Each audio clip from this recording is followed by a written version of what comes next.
All right, Friday afternoon. I hope everybody's having a great week. I'm jumping on here to do the second installment in our three-part coaching series about pivots and impact. So really excited for that. Hey, Tyler, thanks for joining, man. I'm going to be talking a little bit about this is the second part of the coaching series. So I'm going to be talking a little bit about the first section. We talked about getting clarity. And this section, we're going to talk about having a reason why behind what we do. So for this particular instance, I've been coaching a client.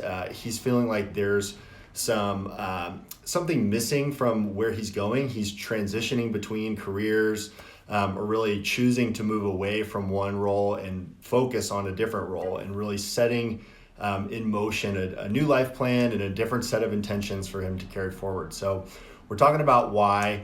Last section, I encourage you to go watch the IGTV video or check on my YouTube. I talked about getting clarity. And in this section, we're going to talk about establishing a firm why. So the first part about getting to your why is really understanding that your why comes from within. This is something that can be stemming from an experience. It can stem from a belief. And one thing that is so important to remember when you're thinking about what your reason for doing something is oftentimes it can come from something that's challenging to us. We all have experiences where we have been treated unfairly, or something maybe even traumatic has happened to us. So I'm challenging this client to go back into his memory banks and to say, what is a time where I felt something that may have been negative, and how did I approach that so that I could heal from it and get better? So even when we think of these bad experiences happening to us, really, it's up to us. It's a decision that we can make to make it into something that we can share and teach to somebody else. So it's really helpful to go back and think about different ways that you've been influenced in your life when you're trying to determine what it is that you're finding your why. So I encourage you to go through your own mental capacity and search for something like that. The second thing I want to talk about is part of the reason why is so important is because within us, a why generates a need to do something, a call to action.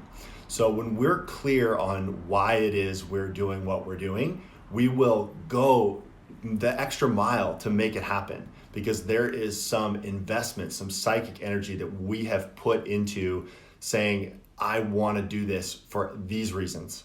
So it can be super helpful, as we all go through like different curves of how we're motivated, and even in a time where you might be scared or doubtful, if you can come back to your why, you can always find some fuel in you somewhere that makes you want to keep going.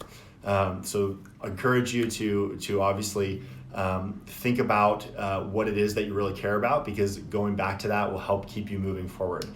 You can think about it in terms of something that you want to leave behind, like something you want to be known for, whether that's while you're alive or when you're gone. And you can make it related to your identity. So like you can say, this is the type of person that I am, and that can help you get clear on your why and also keep coming back to it.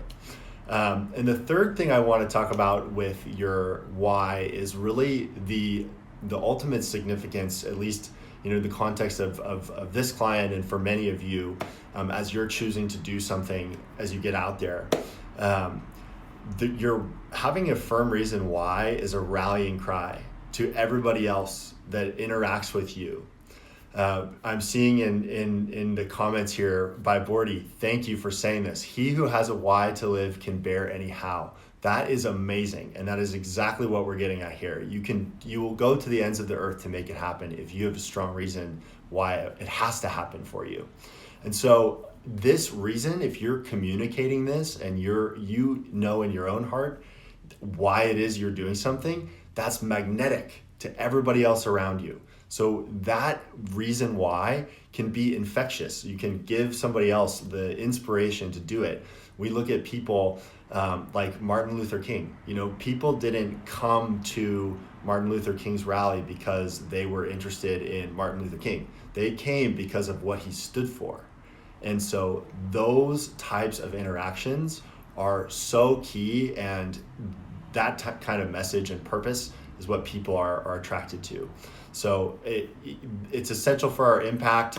Others want to be around people that we're aligned with. So hopefully this has been really helpful to you. I'm seeing so many hearts in the comments. Thank you guys so much for being here. Hopefully this was great. I'll put it up after so you can rewatch it. And let me know what your thoughts are. It's been really helpful getting some feedback on some of these early videos. So thank you so much, and I'll talk to you all soon. Have a good one.